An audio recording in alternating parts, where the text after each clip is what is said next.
The dawn over the Normandy coast was still black when the first ships appeared on the horizon.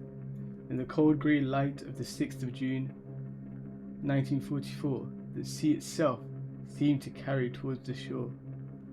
For nearly 4 years, Nazi-occupied Europe had waited for this moment. Britain stood alone, then with allies preparing a return to the continent. Across the Channel, German commanders built the Atlantic Wall and expected the blow would fall somewhere else. Yet in the hours before dawn, a vast armada was already underway. Soldiers, sailors, airmen and engineers moving towards 5 beaches named Utah, Omaha, Gold, Juno and Sword. The invasion did not begin with the landing craft, it began in the dark. Allied bombers struck roads, railways and gun positions. Paratroopers dropped inland to seize bridges and disrupt German movement. In the sky, transport aircraft and gliders drifted through flak and crowd, carrying men who knew they were landing far behind enemy lines. Some units scattered in the darkness, others found their objectives. Every minute counted. At sea, the scale was astonishing. Battleships, cruisers, destroyers and landing ships stretched across the channel in what was at the time the greatest seaborne invasion in history. Above them, fighter covers swept the skies.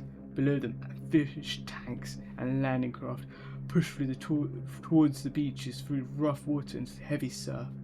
The men inside could hear shells striking the sea around them. Many were seasick, many were afraid. All of them knew that the opening of the invasion would decide everything.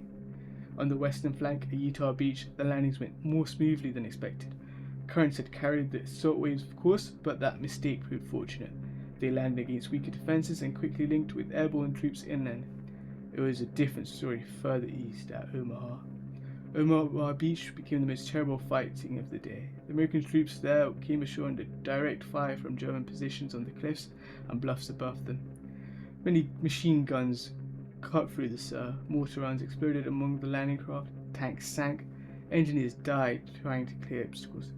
Men took cover behind steel hedgehogs and bodies washed up on the sand. For hours, the beach looked pinned down and impossible. Success seemed to hang by a thread. Yet small groups began to move. Officers gathered scattered men.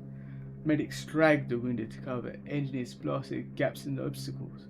Navy gunfire, called in from just offshore, began to suppress the German strong points. One by one, the attackers climbed the bluffs, and then the entire position began to unravel. Omaha had not been won quickly, it had been bought at great cost. Farther east, the British and Canadian beaches were also fairly contested, but the defenders faced overwhelmingly Allied firepower and better coordination. At Gold, Juno and Sword, troops pushed further inland against mines, bunkers and local counterattacks. The Canadians at Juno in particular advanced further than any other beach on the first day. Despite heavy losses, French civilians watched from cellars, ruined windows, and Allied infantry fought through villages, hedgerows and farm lanes that had been turned into killing grounds. Behind the beaches, the airborne troops were paying their own price. Around Pegasus Breach, the British 6th Airborne Division secured a vital crossing with remarkable speed and precision. Elsewhere, scattered paratroopers fought in small groups, ambushed German columns, and held crossroads through the night. Their mission was not glamorous, it was essential. They prevented the enemy from bringing up reserves in time to crush the landings at the waterline. The Germans were shocked, but not helpless. Local commanders tried to gather their forces.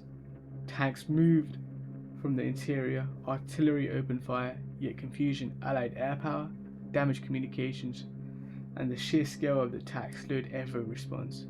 Hitler had believed the true invasion would come at Pas de Calais. That deception had worked. By the time he and the German High Command understood the full weight of the assault, the Allies already had a foothold in France. And that was the turning point. Not a single dramatic moment, but the accumulation of 1,000 acts. A radio message sent, a bridge held, a bunker silenced, a sand dune crossed under fire. By nightfall, the Allies had landed more than 150,000 men. The beachhead was real. Normandy was not yet liberated, but the return to Europe had begun. The battle for Normandy would continue for weeks, then months, then hedgerows, villages and shattered fields. But on that June day, the outcome of the war began to change. The invasion of Normandy was not just a military operation, it was the opening of the end.